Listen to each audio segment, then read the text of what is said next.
So the highly anticipated Winners at War Survivor Season 40 aired last Wednesday and in an epic 2-hour episode.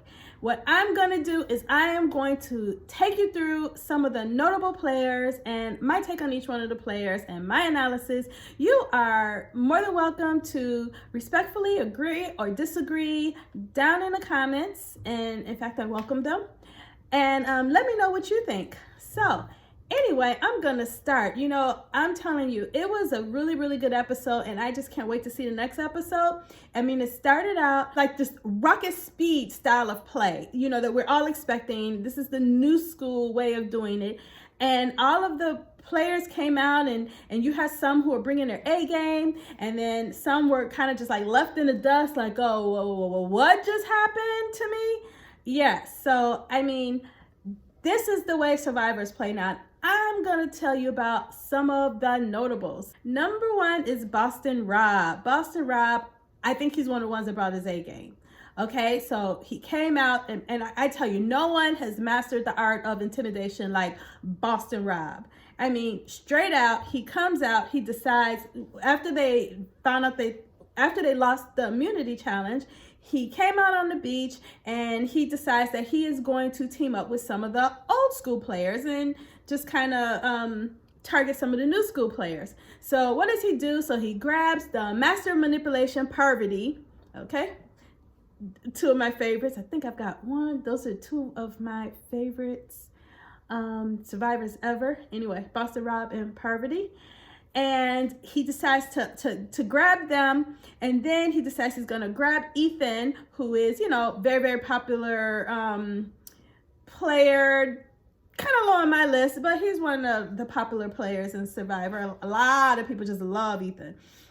So he decides to grab those two, and he forms his little final three alliance: Boston Rob, Parvati, and Ethan. Okay? So then he decides, okay, that's three, but you know what? I'm gonna invite a few more people to this, the cool kids table. So Ben, who's standing around, giving him information about like his name that's been thrown out. So Boston Rob decides that he's gonna give Danny a chance, okay? So he goes to Danny and he gives Danny a chance to prove her worthiness, okay? And he confronts her and asks her, have you been throwing my name out? After Danny confesses her sin, he gives her a little pat on the head. Good, Danny, good girl. You can come and sit at the cool kids table. So he decides to put her in their alliance. And Danny, who was just like 5 minutes earlier, probably targeting Boston Rob, rallying, trying to get him to be voted out, just by the sheer power of Boston Rob's suggestion, is now part of his alliance and now voting with him. Okay, like only Boston Rob could do this, right? Only Boston Rob. I mean, that's right. Danny and Ben, this is not Little League, okay? This is the major leagues.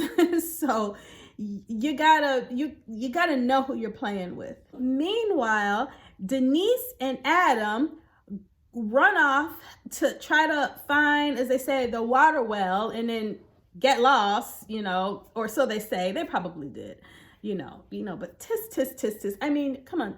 Adam and Denise. Okay.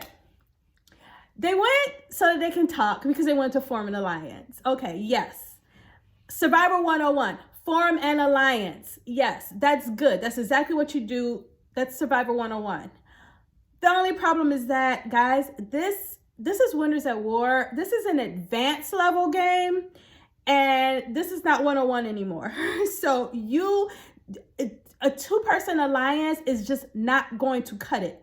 And when you walk off the camp for long periods of time, not only do you make other people suspicious, but you're taking yourself out of the relationship building loop. Everyone is there and they are trying to build a relationship with one another. They are forming alliances. They're forming voting blocks. They're getting to know one another so that they can, and besides all that, you want to be around so you can like hear what name is being thrown out. You guys are going to tribal council, right? You need to be able to hear whose name is being thrown out and to make sure that it's not your name being thrown out. So you don't want to just like leave the camp for long periods of time. You need to be there so that you can be in the loop, so you can know what's going on. But you know what? I've got to hand it to Adam, because once Adam discovered, you know what? I'm going to hold that thought. I'm going to come back to Adam later. But anyway, so this puts a target on their back. So, you know, Boston Rob has a big, huge target on his back, right? And he knows that because he's Boston Rob. But so what he does is, they come up with, I think actually Parvati is the one that kind of threw it out there like, oh, where is everyone? Is somebody missing? And then they start thinking, oh, well, they're missing Adam and Denise. What are they doing? They've been gone a long time. Are they searching for idols? So everyone's wondering what's going on with those two. So what's going to happen? You've got their names are now being thrown out. And now it's just like, okay, well, we're going to pick off one of them because, obviously they must be up to something. So which one are we going to pick off? So Boston Rob and Parvati decide, well, we'll just let the others, we'll let them feel empowered, and we'll let them choose so they can feel empowered, like they're doing something. We're running the show, but we want them to feel like they are really doing something here, right? So they tell them, you guys choose. Which one do you want? Who do you want to vote off? And the others are just like, oh, well, Denise. Oh, well, Adam. Denise. Adam. And they're going back and forth, and like, Parvati's like, well, who is it? Is it Adam or is it Denise? Come on, people. You have one job. Choose between Adam and Denise. You have one job. Just do it. Pick somebody and let's run with it. Let's stop changing it. So anyway, meanwhile, Adam, I guess he overhears, because of course Ben is running back and forth and telling everybody everything, but he hears that his name is being brought up by them, to be voted off. And he's like, oh, wait a minute. Are you kidding me? We just went off to find and got lost. We just went to find a water well and got lost. It was nothing. Like, we're not searching for idols or anything. So what Adam does is he then brings up, well, wait a minute. We've only known each other for like a couple of days. What about Jeremy and Natalie? Now, they have been tight for a long time. Okay, so he decides to put the target on Jeremy and Natalie. So he goes on and he brings up their name. Now, you have Boston Rob and Parvati, who are kind of just, frustrated because the rest of these people that they gave one job to do, and they can't do it because they can't make up their mind. So now there are other names being brought up. You have, wait a minute, but what about this tightness between Jeremy and Natalie? Well, maybe these two. So now they're like, well, wait a minute, maybe we can just, switch it up, because yeah, they are really tight. And now I did read something that, because a lot of survivors have been like tweeting and saying things and giving interviews and about like their strategies and their thinking. So I did hear that Parvati did mention that the reason why they decided to vote off Natalie is because Michelle and Natalie had formed kind of a close alliance, and and Natalie was already kind of tight with Jeremy, so that's kind of like a threesome, and they're like, whoa, no, we have to break up this threesome. And they figured that Natalie is the one that is like the glue that's holding Jeremy and Michelle together, so they decided to target Natalie. And that's what I heard, I think, from Parvati's point of view. So anyway, so they decide to go ahead and do that. And so that's the way it came. So I have to hand it to Adam. Even though he kind of made a blunder, he and Denise, and they ran off, and okay, so everybody can make a mistake. But I have to hand it to the guy. And you know what? I have to give him an A- now. His grade has to be an A- because I have to hand it to the guy that he did come around, and at least he redeemed himself because this is what a true winner does. A true winner is someone that does this. They do not just sit there and say, oh, it's so unfair. It's not me.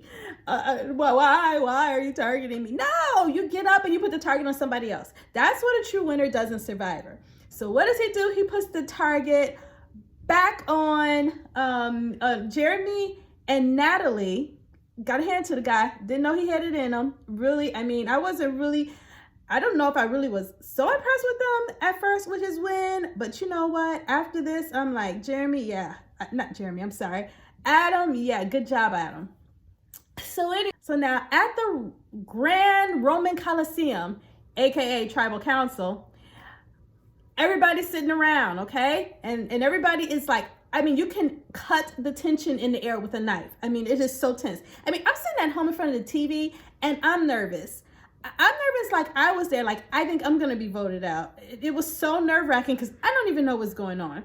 But we're sitting there and everybody's sitting there just wondering, who is Emperor Rob going to give the thumbs up and the thumbs down to? It's like, I just don't get it. He's so much running the show right now, and everyone knew that he could do that, and they're letting him do that. I don't get it. But it's like everybody just sitting around. Oh, am I going to get the thumbs up? Am I going to get the thumbs down? Is it going to be me? Is it going to be this person? Is it going to be that person? What's going to happen today? So anyway, that's what everyone's just sitting there wondering if they're going to be thrown to the lions or not. And unfortunately, it was my girl Nat. Which Nat, you know what? I'm gonna say that Nat was in my. I'm gonna say she's probably in my top 5 favorite survivors.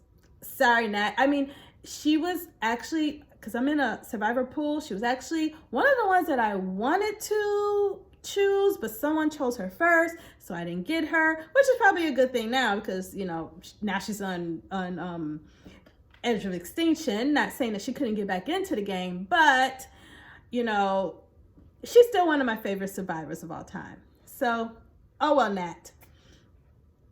But you know what? And I don't really think that there's anything that Natalie did wrong. Probably the only thing that Natalie did wrong was not target Rob or Parvati. It was probably her only mistake, because nothing that I could think of.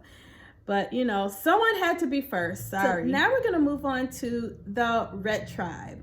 And my first notable is... Well, first, I'm going to ask you a few questions.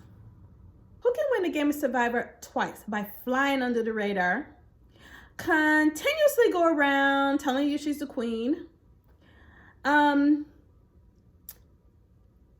at your face with, come at you with in-your-face verbal aggression, and still not have a target on her back? Who else can do this but Sandra? I don't get it. Okay, because I've watched Sandra's seasons like a couple of times, because I always think to myself, okay, does she deserve her win? Like, how does she do it? And does she deserve it? And I mean, I've got to say yes. I mean, after going back and watching her seasons, I have to say, you know, she's pretty ingenious the way that she does this. I mean, Sandra plays some type of Jedi mind trick on the other contestants that they just don't even realize that she's a threat. She gets you to not believe what's right in front of your face. She tells you what's going on with other players, and you believe her. She stands on the sidelines and yells at you during challenges, and you obey her. She abrasively speaks her mind without filter, and you still love her. And she makes you believe that someone with all of these aggressive qualities could not possibly win the game, so you keep her in the game.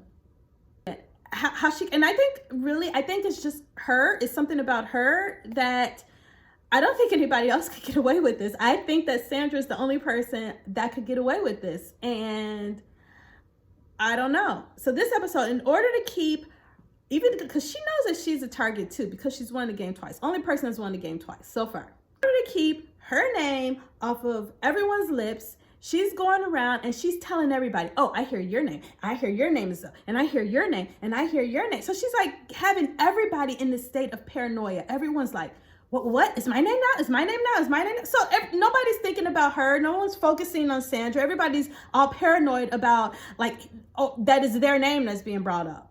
what? Somebody saying my name? Why my name? Well, what about this person? And nobody's thinking about Sandra, the one that's only one that's won twice, okay? The one that's done that by going under the radar.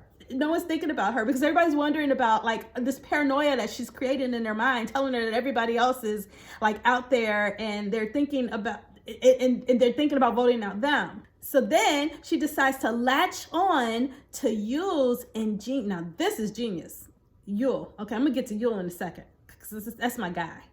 But she decides to latch on to this whole poker player alliance thing, which everybody knows is full of crap. Everybody knows it, but it's it's keeping the target off of them. So it's great. You got to use it. And so she latches on to this poker player alliance thing, and she decides that yes, I'm mad at Boston Rob anyway because he didn't tell me that he's going to be in the game, and Boston Rob is married to Amber, and I want her out anyway because I want revenge because I am just so like upset with this betrayal. Like in her mind, it's like this betrayal of Boston Rob. So she decides that I'm gonna. There's this poker player alliance, and they claim that like they're going to be in an alliance and they're going to be like a power alliance. So yeah, we want to get them out. So perfect, because guess what? It's not her name. So now I'm going to go to Yule, who is like the genius. And guess what? He was one of my picks for my pool. And I am so glad I chose him because I remember his season and he was like the first Godfather, okay? He was the initial Godfather because he like really just ran everyone. And he just has this way because he's Yule he's got this like quiet, he's very mild mannered. So he doesn't seem aggressive. You don't think, oh wow, he's like running a show because he's just so mild mannered. And he speaks to you and he's so intelligent and he just makes you just see things and he tells you what's going on and you're like, yeah. Or he'll just like mention something and put the thought in your mind. And so you think that it's your thought, but it really was his thought that he planted in your mind. Yule is a genius in this way. I am so glad I chose him as part of my pool. But anyway, he's the one that first brought up the poker player alliance, which I think he knows is not, but hey, you need somebody. You need to vote out somebody, okay? So this is a good thing to do. And he heard about this and he heard that Tyson had mentioned during the poker game that, oh, we're going to be like this power alliance. And so they're thinking, yeah, and then they have people over on the other tribe. So Yule decides that he can get, when he hears that, like Sandra's already kind of salty about Boston Rob and Amber. Oh, perfect. Because, even though Amber wasn't playing poker, Amber is married to somebody who was playing poker in this poker player alliance. So, and she's already kind of mad about it. So, perfect. Sandra, would you be willing to go ahead and vote against, to break up this poker player alliance? And Sandra's like, yeah, because, that's what she wants to do anyway. So, it was just kind of, sorry, Amber, you were just kind of like there and just kind of got caught up in the middle, but you knew she knew going into this that she was like a humongous target anyway, because she's married to Boston Rob. And everybody remembers how she won the game the first time as part of her alliance with Rob. So anyway, perfect, right? So, you were just kind of there, Amber. And not only were you just kind of there, but okay, we're going to go to Amber now. Amber. And also, I forgot to mention Yule, which is also ingenious, decides, okay, he doesn't really have a lot of, a lot of connections with these people, because in the Survivor community, you win and then you just kind of like, they hang out together, they go to each other's homes, they have like parties together, they do things together, and they kind of really get to know each other. You just become part of this Survivor family. But Yule is kind of out of the mix and he knows that. And there are a few other ones that are kind of new, they're kind of out of the mix because they haven't really been survivor winners for that long, so he decides that he's just kind of like lassoing some of the survivors who are kind of on the fringes without friends. Okay, so he kind of lassos them in, and he says, you know what, we don't really have connections, all these other people are connected, so let's come together. I mean, that's ingenious. And what is a more ingenious way to talk to people who are kind of on the fringes and don't really have a lot of connections, but to tell them we need to break up all these people who have connections. Brilliant. Yo, you are absolutely brilliant. Brilliant, okay? So that's what Yul does, my guy. Now, Amber, I have to say, Amber knows that the game of Survivor has changed so much since she's played it. She knows this. And she knows that it's like rocket speed. And even though I think she's aware of this, I think she may be aware that this is how it is, but I don't think it would like really hit her. And she's kind of tripping out on Tony. Oh yeah, Tony's just running around like crazy. And Tony's like, everybody's running around like crazy. As a matter of fact, why aren't you running around like crazy? You should be running around like crazy. If you know what's good for you, you'd be running around like crazy. Because you need to be trying to make sure that, as someone said, I can't remember who said it last episode, you need to make sure that you had one of those last conversations. Okay, and so you know what's going on and whose name's being thrown out. And as a matter of fact, if you think that your name is thrown out, you should be throwing out other people's names. You need to figure out something and throw out someone else's name. Okay, but Tony said that. Tony said that Amber's just kind of like sitting around. So I'm going to take it from him because he was there, and I'm just going to say, oh, well, she must have just been sitting around and not really doing anything and not really trying. So, I mean, it's like, come on, Amber, this is like winners at war. You have to get up and you have to do something. But I don't know. So that's probably the reason why she is now sitting on the edge of extinction. Now, I have to mention Kim, because Kim, I mean, there were like a lot of people used to ask, okay, Kim was so dominant in her season, so dominant. I mean, she just like ruled everyone. She had everyone just doing everything. She never even had her name even brought up. No one even thought about targeting her. And she just had everybody just doing everything that she wanted them to do. And so people always ask, okay, was Kim dominant because the people in her season were just so weak? Or was she dominant because she's just a dominant person? And I guess we're going to find out this season, but so far it's not looking too good. It's not looking too good for Kim, because I mean, this is what Kim reminds me of. Kim reminds me of that person in high school who's, she's the valedictorian of her class. She's like the smartest person of her class. She's the most beautiful person. She's the most popular person. Everyone wants to be her friend. And she's just so brilliant, so smart. And everybody has always told her whole life, oh, you're just so smart. You're just so brilliant. You're just so this. You're just so that. And so she believes that, and yeah, she is. She absolutely is all of those things. But she wins like this great scholarship to Harvard. Okay, and then she goes to Harvard, and she's all proud of her achievement. I'm in Harvard. I've made it to Harvard. So she gets there and she realizes, wait a minute, I'm like surrounded by all these brilliant minds. I am not the most brilliant person in the universe. I was also in my small little town because I was like the smartest person in my small little town, but now I'm around all these other brilliant minds and people who are like very, very beautiful and everything else. And well, wait a minute, doesn't want to be my friend, like.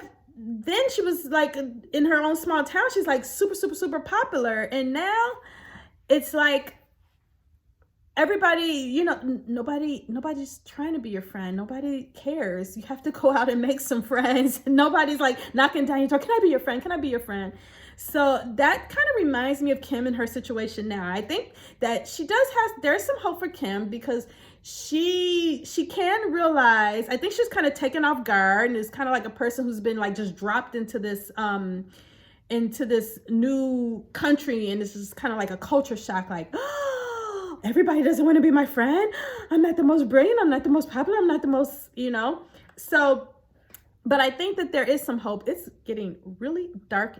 Sorry, it's like late in the afternoon, so the sun is going down, and I noticed that it's like all black behind me. So you have to please excuse that, because I had to work today, and then I had to come home and then try to record this because time is winding down. But anyway, that's what Kim reminds me of. And so I think that there is hope for Kim. I think that Kim is going to be able to come out of this, especially because I did read that Yul told her that, okay, you might get some votes, but you're not going to be voted out. It's not you. And we do want to work with you later. That's what you revealed. So there is some hope for Kim. All right. So we will find out. But anyway, those are my big takes for Survivor episode 1. And I can't wait for Survivor episode 2, and I will come and I will give you my take on that too. So if you want to hear, if you kind of enjoyed this video and all of my rants, then go ahead and hit subscribe so you'll be sure to see my video when it comes out next, and I will see you next time. Bye.